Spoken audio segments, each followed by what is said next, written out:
আমার নবীর সামনে মিথ্যা বলা এটা আমার রাসূল পছন্দ করতেন না। উচ্চস্বরে বলুন নাউজুবিল্লাহ। কোন ব্যক্তি আমার নবীর সামনে মিথ্যা কথা বলবে সেটা আমার রাসূল পছন্দ করতেন না। তিরমিজি শরীফের হাদিসে পাকের মধ্যে আসতেছে, মা কানা খুলুকুন আবগাদা ইলা রাসূলিল্লাহি সাল্লাল্লাহু আলাইহি ওয়াসাল্লাম মিনাল কাযিবি। আমার রাসূল পাক সাল্লাল্লাহু তাআলা আলাইহি ওয়াসাল্লামের কাছে মিথ্যা কথা বলা এটা বড় অপছন্দনীয় ছিল। নবীর মিথ্যা কথা বললে এটা আমার নবী পছন্দ করতেন না। ওয়ালাকাদ কানা রাজুলু ইউহাদ্দিসু ইনদান নবী সাল্লাল্লাহু আলাইহি ওয়াসাল্লাম বিল কাযিবা।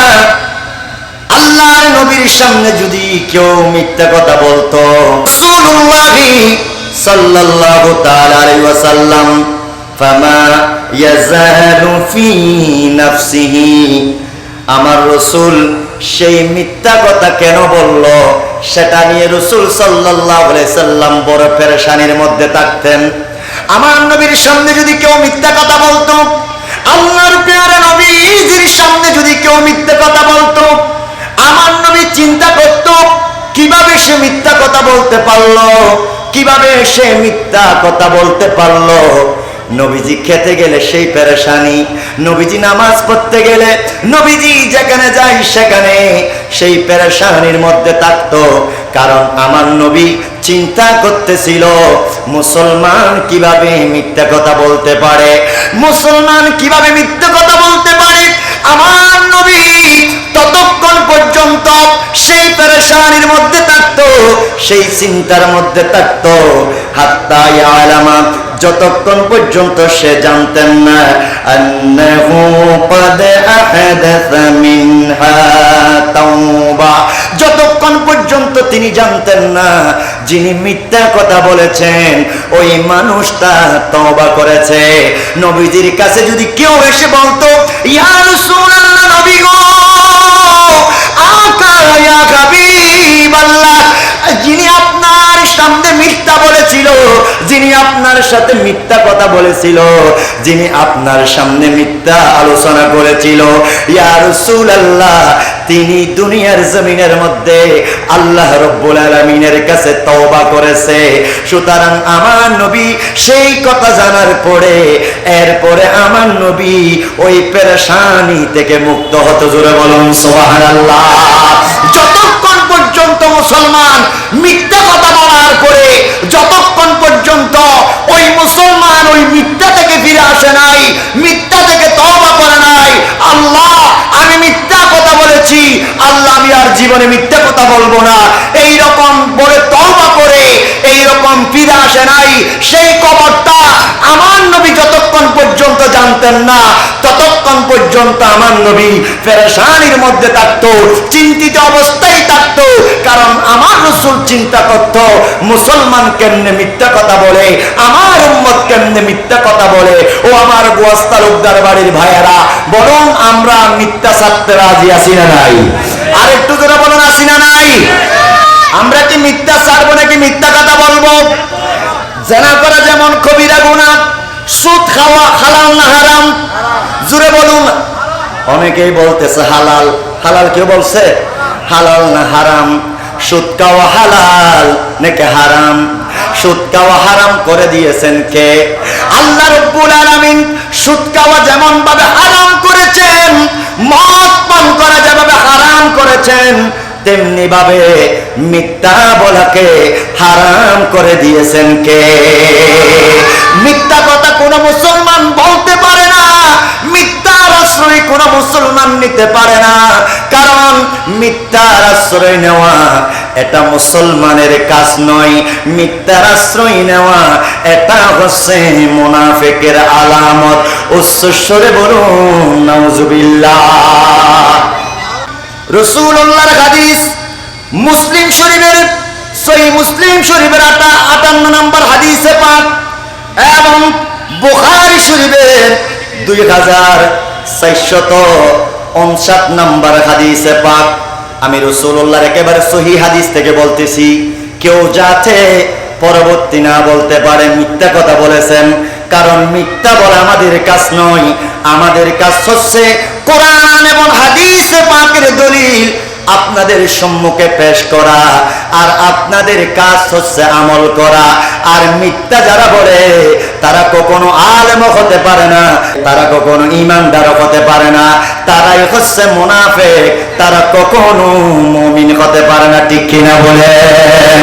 আল্লাহর প্যারা নবী বলে উম্মত, হাদিসে পাকের মধ্যে আমার নবী ডাক দিয়ে বলেন, হে আমার উম্মতেরা, আরে বা উম্মান কুন্না ফীহি কানা মুনাফিকান খালিসান। বুখারী শরীফের রওয়ায়াত, মুসলিম শরীফের মধ্যে এই হাদিস কানাও রয়েছে। আল্লাহর প্যারা নবী বলে, চারটি দোষ যার মাঝে থাকবে সে মুনাফিক সাব্যস্ত হবে। জোরে বলুন কয়টি দোষ? জোরে বলুন কয়টি দোষ? একটু আওয়াজ করবেন, কেননা আমি শুরুতেই বলেছি এখান থেকে আমরা শিখতে আসলাম, আমরা শিখে আমাদের জীবনে বাস্তবায়ন করব। জোরে বলুন হেদায়েতের মালিক কে? এখানে কাউকে গালি দেওয়ার জন্য বসি নাই, এখানে কারো বিরুদ্ধে আচরণ করার জন্য বসি নাই। এখানে বসেছি তো বসেছি কোরআন এবং হাদিসের শিক্ষা, কোরআন এবং হাদিসের দরস আমরা যা গ্রহণ করেছি তা রাসূলুল্লাহর উম্মতদেরকে আপনাদেরকে শিক্ষা দেওয়ার জন্য বসেছি।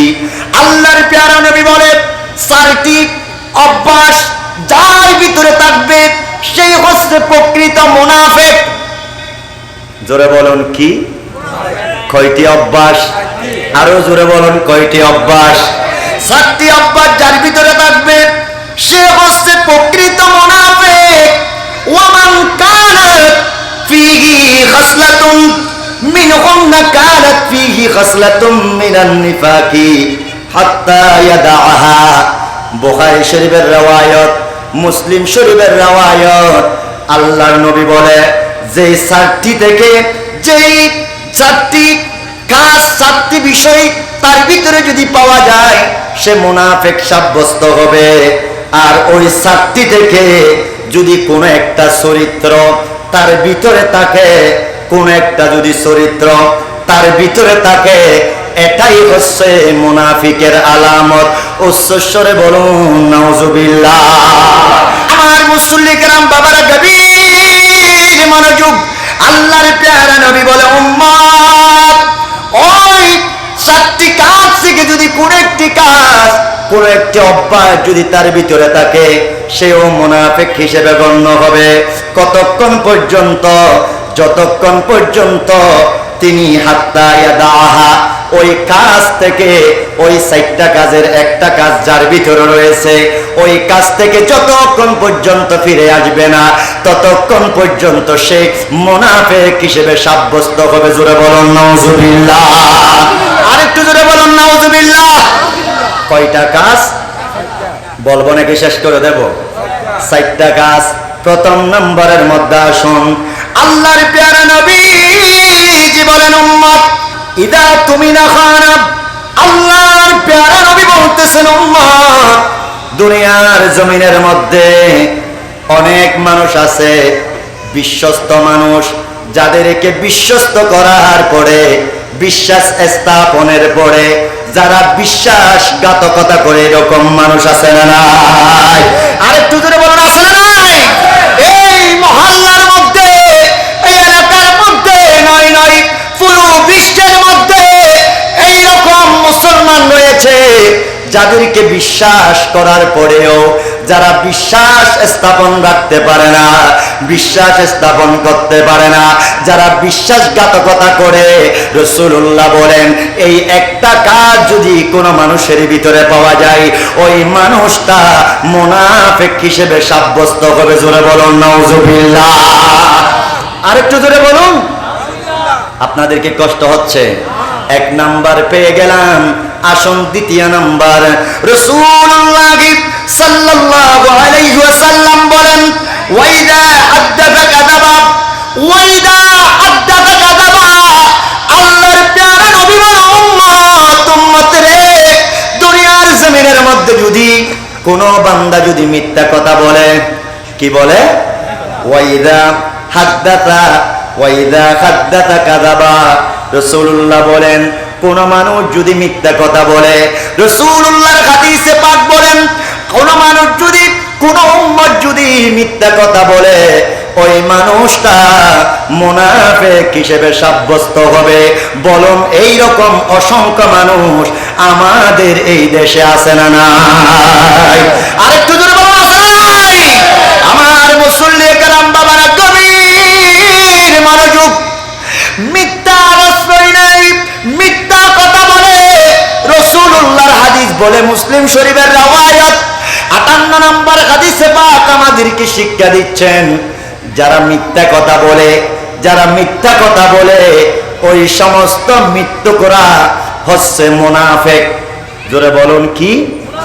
মুনাফিক। আচ্ছা বলুন, মুনাফিকরা কি কখনো জান্নাতে যাবে? আরেকটু জোরে বলুন, যাবে?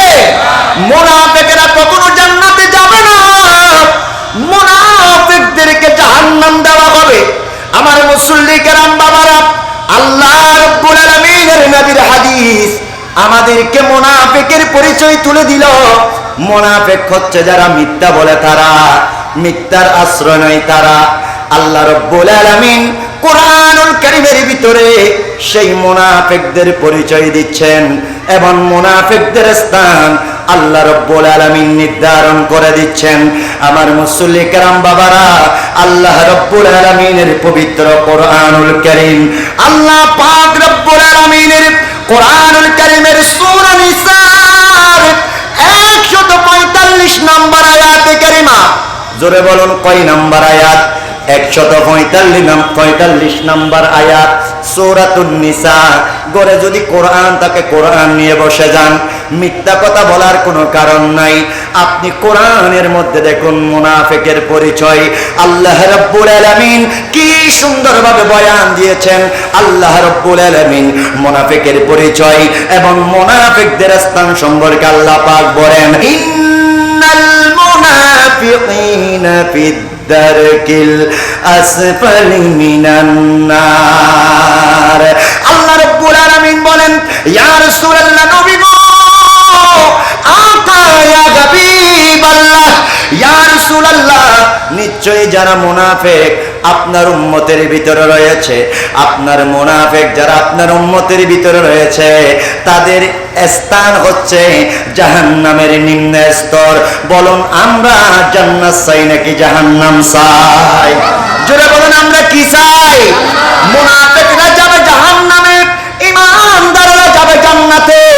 আল্লাহর কোরআন বলে, ইয়া রাসূলুল্লাহ, দুনিয়ার জমিনের মধ্যে ক্ষমতার বলে, পাওয়ারের বলে মিথ্যার আশ্রয় নিয়েছে, মিথ্যা কথা বলেছে, কিন্তু আমি আল্লাহর সামনে দ্বন্দ্বমান হতে হবে। এই বিশ্বাস যদি তারা রাখতো, কখনো আমার বান্দা মিথ্যা কথা বলতো না। ঠিক কিনা? আরেকটু জোরে বলুন ঠিক কিনা? আমার ভাইয়েরা, এটাই বোঝাতে চাইছিলাম। আজকে হামলা হচ্ছে, মামলা হচ্ছে, বিভিন্ন ধরনের নির্যাতন হচ্ছে, কেউ সঠিকভাবে হচ্ছে, অসুবিধা নাই, কিন্তু নির্দোষভাবে যে আজকে মামলায় মোকদ্দমায় মিথ্যা সাক্ষী বানাচ্ছেন, মামলা মোকদ্দমায় ফেলাচ্ছেন, আল্লাহর কোরআন নবীজির হাদিস পাক আপনার বিরুদ্ধে চলে গেছে। আপনার মাথায় টুপি থাকলেও, মুসলমানগিরি থাকলেও আল্লাহ বলে, আমার নবী বলে, তুমি হচ্ছ প্রকৃত মুনাফিক। উচ্চস্বরে বলো নাউজুবিল্লাহ। মুনাফিকের পিছনে নামাজ পড়লে কি নামাজ হবে? মুনাফিকের পিছনে যারা চলাফেরা করে, মুনাফিকের সাথে যারা কান ঘোষা দেয়, মুনাফিকের সাথে যাদের উঠা বসা, বলুন তারা কি কখনো ভালো হতে পারে? জোরে বলুন ভালো হতে পারে? ভালো হতে পারে না। আপনারা চলবেন ফিরবেন এমন মানুষের সাথে যারা নামাজ আদায় করে, যারা আল্লাহওয়ালা, যাদের অন্তরের মধ্যে আল্লাহর ভয় রয়েছে, যারা দিনরাত 24 ঘন্টা মানুষকে নিয়ে কটূক্তি করে, মানুষকে কিভাবে বিপদে ফেলবে, মানুষকে কিভাবে ছাড়াই করবে, মানুষকে কিভাবে নির্যাতন করবে, সেই চিন্তা চেতনাই যারা থাকে, তাদের সাথে কখনো চলাফেরা করা যাবে? তাদের সাথে মুসলমানের কোনো সম্পর্ক থাকতে পারে? ইমানদারের সম্পর্ক থাকতে পারে না। আমি বলি নাই, আমি বলি নাই, আল্লাহর কোরআন বলে, ইয়া রাসূলুল্লাহ, দুনিয়ার জমিনের মধ্যে নামাজ পড়েছেন। আপনি যদি নামাজ পড়েন, কাল কিয়ামতের ময়দানে রাসূলুল্লাহর হাদিসে মনে রয়েছে, যারা নামাজি ব্যক্তি ওই নামাজ তাদেরকে সুপারিশ করে জাহান্নাম থেকে জান্নাত নিয়ে যাবে। যেরকম সুবহানাল্লাহ। যারা রোজা রাখে, যারা সিয়াম পালন করে, যারা রোজা রাখে, ওই রোজা কিয়ামতের কঠিন ময়দানে মাহশরে আপনার জন্য সুপারিশ করবে। যারা কোরআন তেলাওয়াত করে, যাদের কলবে 30 পারা কালামুল্লাহ শরীফ হেফজ হয়েছে, কিংবা কোরআনকে মহব্বত করে, যারা কোরআনের বাগানে এসে কোরআনের আইন মোতাবেক চলাফেরা করে, রাসূলুল্লাহর হাদিসে পাক মোতাবেক চলাফেরা করে, আমার নবী বলেন, উম্মত রে, কাল কিয়ামতের কঠিন ময়দানে মাহশরে ওই কোরআন কানা তোমার জন্য সুপারিশ করবে। জোরে বলুন, আর একটু জোরে বলুন। তোমার জন্য কোরআন সুপারিশ করবে। এবার আসুন, যারা কোরআন পড়ে তাদের জন্য কোরআন সুপারিশ করে, যারা নামাজ পড়ে তাদের জন্য নামাজ সুপারিশ করে, যারা দুনিয়ার জমিনের মধ্যে ভালো কাজ করে ওই ভালো আমলগুলা তাদের জন্য সুপারিশ করে, যারা কোরআনকে হেফজ করে ওই কোরআন তাদের জন্য সেখানে সাহায্যের হাত বাড়িয়ে দেবে, তারা সেখানে সাহায্য করবে। আল্লাহ রাব্বুল আলামিন বলে, ইয়া রাসূলুল্লাহ, নবী গো, কিন্তু দুনিয়ার জমিনের মধ্যে এমন কিছু মুনাফিক আছে যারা নামাজও পড়েছে, যারা রোজাও রেখেছে, যারা হজও করেছে, যারা যাকাতও দিয়েছে, কিন্তু ইয়া রাসূলুল্লাহ, নবী গো, আকা ইয়া হাবিবাল্লাহ, ওয়ালাম তাজিদ লাহুম নাসীরা। আল্লাহর কোরআনুল কারীম সূরা নিসার 145 নম্বর আয়াতে কারিমায় আল্লাহ রাব্বুল আলামিন বলে, ইয়া রাসূলুল্লাহ, ওই সমস্ত মুনাফিক নামাজ পড়লেও, রোজা রাখলেও, হজ করলেও, যাকাত দিলেও কাল কিয়ামতের ময়দানে মাহশরে একজন রিকশাওয়ালাকে কোরআন সুপারিশ করতে পারে, একজন ব্যানগাড়িওয়ালাকে কোরআন সুপারিশ করতে পারে, কিন্তু ওই সমস্ত মুনাফিক যারা নামাজ পড়েছে, মুনাফিকি করেছে, তাদেরকে সাহায্যকারী হিসেবে কিয়ামতের ময়দানে কেউ থাকবে না। উচ্চস্বরে বলুন নাউজুবিল্লাহ। আরেকটু জোরে বলুন নাউজুবিল্লাহ। কোরআনের বিরুদ্ধে যারা আচরণ করে, কোরআনের সাথে যারা বেয়াদবি করে, কোরআনের সাথে যারা গুস্তাখি করে, আল্লাহর কোরআনকে যারা অমান্য করে, আল্লাহ রাব্বুল আলামিনের কোরআনকে যারা অমান্য করে, তারা জাহান্নামে যাবে। শুধু তা নয়, ওই সমস্ত মুনাফিক এরা ঈমানদার, যারা ঈমানদাররা জান্নাতে যাবে, মুনাফিকেরা জাহান্নামে যাবে। আর এক ধরনের কাফের যারা আল্লাহর উপর ঈমান আনে নাই, নবীজির উপর ঈমান আনে নাই, তারা জাহান্নামের মধ্যে যাবে। কিন্তু জাহান্নামের মধ্যে গেলেও মুনাফিক যারা হবে তারা ওই কাফেরদের চাইতেও নিকৃষ্ট হবে। উচ্চস্বরে বলুন নাউজুবিল্লাহ। আরেকটু জোরে বলুন নাউজুবিল্লাহ। তাহলে আমাদেরকে সচেতন হওয়া দরকার আছে না নাই? আরেকটু জোরে বলুন। কারো বিরুদ্ধে কথা বলতে সচেতন হতে হবে। মিথ্যা অপবাদ দিয়ে মানুষকে লাঞ্ছিত করা যায়, কিন্তু যুবক ভাইয়েরা, আমার মুরব্বী বাবারা, আমার এলাকার গণ্যমান্য ব্যক্তিবর্গরা, আপনাদের কদমে আরজ, আপনারা জানেন, যদিও বা কিছুক্ষণের জন্য সাময়িক একজন মানুষকে লাঞ্ছিত করা হয়, একজন মানুষকে কষ্ট দেওয়া হয়, বলুন যেই মানুষকে কষ্ট দিচ্ছেন ওই মানুষ যদি একবার আল্লাহর কাছে বিচার দায়ের করে, দুনিয়ার বিচার না করে, দুনিয়ার বিচার ঘুষকে, আপনার টাকাকে দুনিয়ার প্রশাসন না করলেও, বলুন আপনার আমার বিরুদ্ধে যদি কেউ খারাপ আচরণ করে, সেটার বিচার আল্লাহ করবে কি করবে না? যারা বলুন করবে কি করবে না? আল্লাহর কুদরতের কদমে হিসাব দিতে হবে, পাই পাই হিসাব দিতে হবে, জাররা জাররা হিসাব দিতে হবে। আজকে আপনি বিভিন্ন ফায়দারা দেখিয়ে মানুষকে হয়রানি করতেছেন, মানুষকে আপনি বিভিন্নভাবে লাঞ্ছিত বঞ্চিত করতেছেন। আহারে, এখন বুঝবেন না, আপনি তখনই বুঝবেন যখন ইন্তেকাল হয়ে যাবেন, যখন দুনিয়ার জমিনের এই মায়া ত্যাগ করে কবরে যাবেন। সেই জন্য আমি আরজ রাখবো, এই অভ্যাস, এই খাসিয়ত যার আছে, আজকে থেকে আমরা পরিহার করতে চাই কি চাই না? পরিহার করুন। এখানে তওবার কথা বলা হয়েছে, রাসূলুল্লাহ যতক্ষণ পর্যন্ত তওবা করে ফিরে আসে নাই, তওবা করলে আল্লাহ হয়তো মাফ করতে পারে। তওবা করে ফেলেন। এই রকম অভ্যাস থাকলে, আমার থাকলে আমি তওবা করে ফেললাম, আমার সভাপতি থাকলে উনি তওবা করে ফেলবে, আমার আজকের গোয়াস তালুকদার বাড়ির মহল্লা কমিটির উনি থাকলে, আমার প্রধান উনি থাকলে উনি, ওনার ভিতরে থাকলে উনি আজকে তওবা করে ফেলবেন। আমাদের যেই কারো ভিতরে এই রকম খাসিয়ত গুলা থাকলে আমরা তওবা করতে চাই কি চাই না? কারণ তওবা করলে তওবাকারীদেরকে সবচাইতে মহব্বত করেন কে? আরেকটু জোরে বলুন কে? সেই জন্য মিথ্যা বয়, মিথ্যা মামলা, মিথ্যা হামলা, মিথ্যা কথা, মিথ্যার আশ্রয় নেওয়া সম্পূর্ণ হারাম করে দিয়েছেন কে? আমার মায়ের গভীর মনোযোগ। আল্লাহর প্যারা নবী বলেন, ওই সমস্ত কাজের ভিতর থেকে যার কাছে এর থেকে একটা থাকবে সে মুনাফিকে সাব্যস্ত হবে। যারা মিথ্যা কথা বলে তারা মুনাফিক। রাসূলুল্লাহ বলেন, ওয়াইদা আবাদা গদারা। আল্লাহর প্যারা নবী বলেন, যে ব্যক্তি চুক্তি করার পরে ওই চুক্তি কি করে? ভঙ্গ করে। কি করে? চুক্তি করার পরে চুক্তি ভঙ্গ করে। হালাল বিষয়ে চুক্তি করেছেন কিন্তু চুক্তির নিয়ম ভঙ্গ করেছেন, এই রকম যারা করে তারা মুনাফিকের দলের মধ্যে থাকবে। আল্লাহর প্যারা নবী মুহাম্মদ শুধু তা নয়, ওয়াইদা খাসামা ফাজারা। আল্লাহর প্যারা নবী বলে, উম্মত রে, দুনিয়ার জমিনের মধ্যে এমন কিছু মানুষ আছে যারা ঝগড়া করে। আমাদের এখানে আছে না নাই? ঝগড়া করে। আমাদেরকে আমার গিয়ে লজ্জা পাই না, খতিব সাহেবের সামনে ঝগড়া।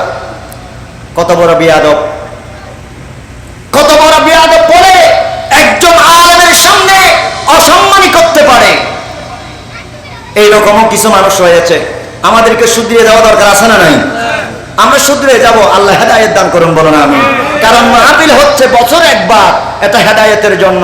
আমাদের যেই ভুলগুলো আছে সেই ভুলগুলা শুধরে দেওয়ার জন্য এই গোয়াস তালুকদার মহল্লা কমিটি প্রত্যেক বছর এই মাহফিলের ইন্তজাম করে। ঠিক কিনা বলেন?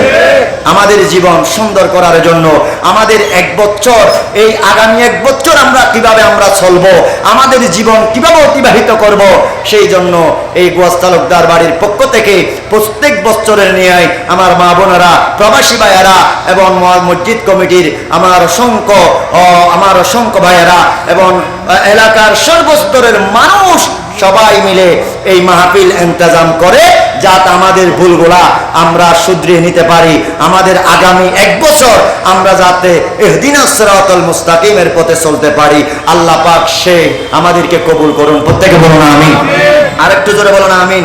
তাহলে কিছু মানুষ আছে, রাসূলুল্লাহ বলেন, ওয়াইদা খাসামা ফাজারা। এমন কিছু মানুষ রয়েছে যারা ঝগড়া করে, আর ঝগড়া করলে তারা সেখানে গালিগালাজ করে। আসে না নাই? ঝগড়া তো করতেছে এক অন্যায়, ঝগড়া করতেছে এক অন্যায়। ঝগড়া করা হারাম না হালাল? জোরে বলুন, হারাম কিনা? অন্যায় ভাবে কাউকে গালি দেওয়া হারাম, অন্যায় ভাবে কাউকে মারা হারাম। শুধু ঝগড়া করে তা নয়, ঝগড়া যারা করে আর ঝগড়া করার পাশাপাশি যারা ঘন ঘন গালি দেয়, যারা ঝগড়ার ভিতরে বিভিন্ন সময় গালিগালাজ আরম্ভ করে দেয়, এরাও হচ্ছে আমার উম্মতের ভিতরে মুনাফিক। তাহলে বলুন, এক নাম্বারের মধ্যে বিশ্বাসঘাতক যারা, তারাই মুনাফিক। কয়টা বললাম? কয়টা বললাম? আজকে থেকে শিখে নেন। যাদের অন্তরের মধ্যে আল্লাহর ভয় আছে, এই চারটা কাজ থেকে বেঁচে থাকার চেষ্টা করবেন। আল্লাহ রাব্বুল আলামিন আপনার উপর সন্তুষ্ট হয়ে যাবে। এক নাম্বারের মধ্যে বিশ্বাসঘাতকতা, দ্বিতীয় নাম্বারের মধ্যে মিথ্যা কথা বলা। মিথ্যা কথা বলা যাবে না, বিশ্বাসঘাতক করা যাবে না, চুক্তি করার পরে সেই চুক্তি ভঙ্গ করা যাবে না। চতুর্থ নাম্বারের মধ্যে ঝগড়া করলে ঝগড়ার মধ্যে গালি দেওয়া যাবে না। রাসূলুল্লাহ বলেন, উম্মত এই চারটা যার ভিতরে থাকবে, এই চারটা জিনিস যার ভিতরে থাকবে এরাই হচ্ছে প্রকৃত মুনাফিক। উচ্চস্বরে বলুন নাউজুবিল্লাহ। আল্লাহু আকবার। ইয়া রাসূলুল্লাহ, ইয়া গাউসুল আযম দস্তগীর। মুনাফিক কেন হয়? মুনাফিক কি কারণে হয়? মুনাফিক কারা হয়? মুনাফিকের কারণ, মুনাফিক কারা হয়, এই বিষয়ে আমি পাঁচটা বিষয় আপনাদেরকে ধারণা দেব। এক নম্বরের মধ্যে মুনাফিক তারা হয়, এক নম্বরের মধ্যে মুনাফিক তারা হয় বিশেষ করে মিথ্যাবাদী তারা হয়। কারা হয়? মিথ্যার আশ্রয় মিথ্যার আশ্রয় নেওয়া যেহেতু মুনাফিকের আলামত, সেই জন্য এই মুনাফিকের কাজটা করার জন্য কারণ রয়েছে। কি কারণে এই কাজটা করে? মিথ্যার আশ্রয় কেন নেই, মিথ্যা কেন বলে?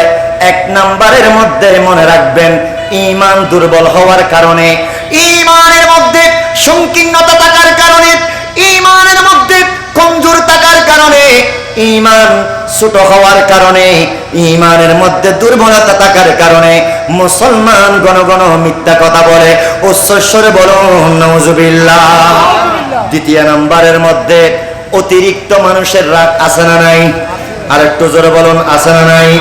মানুষ রাগের বশবর্তী হয়ে মানুষ মিথ্যার আশ্রয় নেয়। এখন আমরা জানলাম কয়টা? দুইটা। তৃতীয় নাম্বার, মানুষ কেন মিথ্যার আশ্রয় নেয়, মানুষ কেন মিথ্যা কথা বলে? তৃতীয় নাম্বারের মধ্যে মানুষ এই জন্য মিথ্যা কথা বলে নিজের গোড়ামির কারণে। নিজের গোড়ামির কারণে। এক গোয়ামি আছে না নাই?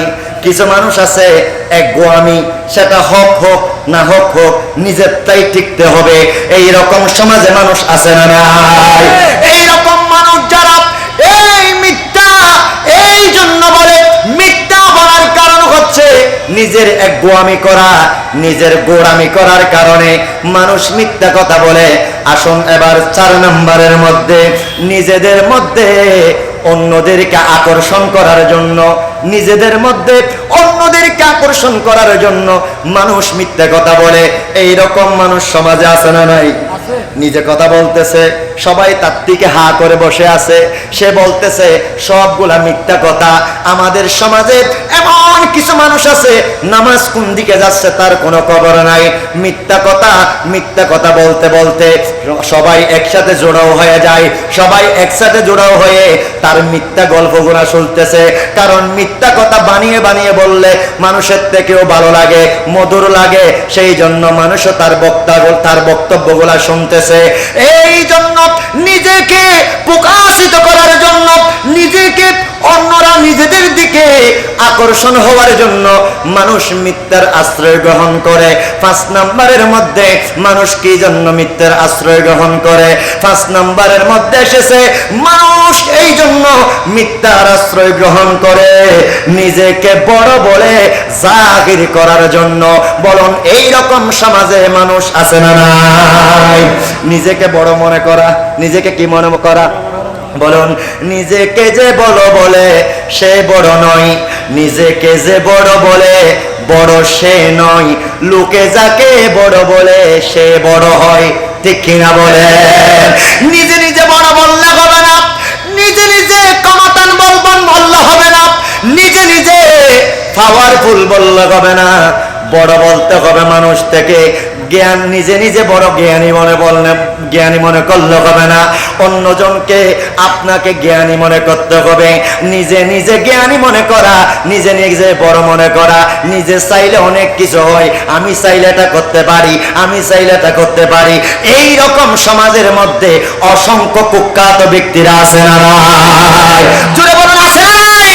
যারা নিজেদের পাওয়ারকে নিয়ে ক্ষমতা দেখায়, বলে আমরা এটাই করতে পারি, এটাই করতে পারি, এটাই করতে পারি। মনে রাখবেন, এটা হচ্ছে আপনার জন্য সাময়িক। কিছু করলেন অন্যজনের বিরুদ্ধে, এটা সাময়িক। আপনি কিছু করে আপনি হয়তো আজকে হাসতেছেন, অন্যজনের বিরুদ্ধে মিথ্যাচরণ করে অন্যজনকে কষ্ট দিয়ে আজকে হয়তো আপনি হাসতেছেন, আপনি কোলাকুলি করতেছেন, আপনি আজকে মিষ্টি খাওয়াচ্ছেন একজন অপরজনকে, অন্যজনের কষ্ট আপনার মনে হয় না। রাসূলুল্লাহ বলেন, উম্মত রে, ও উম্মত, ওই ব্যক্তি তো আমার উম্মত নয় যেই ব্যক্তি এক মুসলমানের কষ্টে অন্য মুসলমান ব্যতীত হয় না। একজন মুসলমান যদি কষ্টের মধ্যে থাকে, একজন মুসলমান যদি বিপদের মধ্যে থাকে, একজন মুসলমান যদি আপদ বিপদের মধ্যে থাকে, কষ্টের মধ্যে থাকে, সেই কষ্ট যদি কোনো মুসলমান যদি নিজের অন্তরের মধ্যে মানুষটা কি কষ্টে আছে তার জন্য দোয়া করতে পারে না, তার জন্য কিপটামি করে তাকে আরো ওই বিপদের মধ্যে বেশি বেশি ফেলে দিতে চাই, এই ধরনের মানুষ আমার নবী বলে এটা আমার উম্মত হিসেবে সাব্যস্ত হবে না। উচ্চস্বরে বলুন নাউজুবিল্লাহ। এটা কখনো ঈমানদারের হক হতে পারে না। ঈমানদারের হক হচ্ছে কোন ঈমানদার, কোন মুসলমানের কোন মুসলমান যখন বিপদের মধ্যে পড়বে, কোন মুসলমান যখন বিপদের মধ্যে পড়বে, ওই মুসলমানের বিপদে সাড়া দেওয়া, রাসূলুল্লাহ বলেন হাদিসে পাকে, মুত্তাফাকুন আলাইহি হাদিস, বুখারী শরীফের হাদিস, মুসলিম শরীফের হাদিস, রাসূলুল্লাহ সাল্লাল্লাহু আলাইহি সাল্লাম বলেন ওই মানুষের বিপদে সাড়া দেওয়া, এটাই হচ্ছে মুসলমানের হক। অথচ আমরা সাড়া না দিয়ে বরং আমরা একজন ভাই মুসলমান কষ্টে পড়লে আমরা গোপনে বসে বসে আমরা হাসি ঠাট্টা করি, গোপনে বসে বসে মিষ্টি পান করি, আমরা গোপনে বসে বসে তার সমালোচনা করি, আমরা গোপনে বসে বসে আরো কি করে আমরা একে অপরজনকে কোলাকুলি করি। আজকে আমাদের ওই মানুষটা, ওই যুবকটা আজকে এমন মামলা মোকদ্দমায় পড়েছে, এমন বিষয়ের মধ্যে সে আঘাতপ্রাপ্ত হয়েছে, এই মুসলমান যেই খুশি হয়, আমার নবী বলেন এই কোনদিন মুসলমান হতে পারে? যারা বলেন পারেনি। আমার কথা না নবীর কথা। এমন একটা সাবজেক্ট আমার স্যার মামুন স্যার আমাকে দিয়েছেন, আমার মহল্লা কমিটি ভাইয়েরা দিয়েছেন, যেই কথাগুলো বললে অনেকের গায়ে লাগবে, হয়তো আপনার গায়ে লাগতে পারে, আমার গায়েও লাগতে পারে, আমাদের এই যারা এসেছেন তাদের গায়ে লাগতে পারে, আপনাদের গায়ে লাগতে পারে, যাদের ভিতরে এই খাসিয়তগুলো আছে, মাইকের আওয়াজ যতটুকু যাচ্ছে তাদের গায়ে লাগতে পারে। করার কিছুই নাই। বলুন হেদায়েতের মালিক কে? আর একটু ধরে বলুন হেদায়েতের মালিক কে? হেদায়েতের জন্য আজকের তাকরীর শ্রবণ করুন, হেদায়েতের উদ্দেশ্যে মাহফিলের মধ্যে এসে বসলাম, হেদায়েতের উদ্দেশ্যে আজকের আলোচনা শ্রবণ করুন। আপনি যদি হেদায়েতের উদ্দেশ্যে যদি মাহফিলে এসে বসতে পারেন, হেদায়েতের উদ্দেশ্যে যদি ঘর থেকে তাকরীর শুনতে পারেন, বলুন ওই মানুষটাকে হেদায়েত দান করে দিবেন কে? আর একটু জোরে বলুন কে?